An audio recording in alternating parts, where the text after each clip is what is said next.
In the wake of the devastating fires in Pacific Palisades, Malibu area, and then out in Altadena, Pasadena, these are communities that we've worked in for decades. One of the things that we're doing now is volunteering with programs like the AIA Ask an Architect program, right?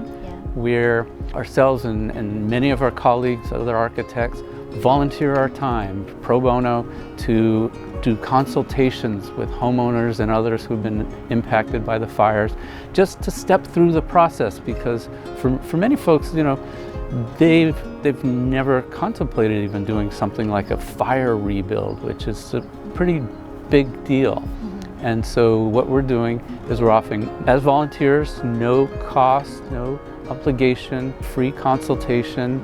And you know, if you or anybody that you know has been impacted by the fires, please reach out. We're here to help. We'll get on the phone with you, we'll get on the internet with you, we'll talk through your situation and just share our 30 years of experience in terms of how to navigate all of what you or your friends are going through.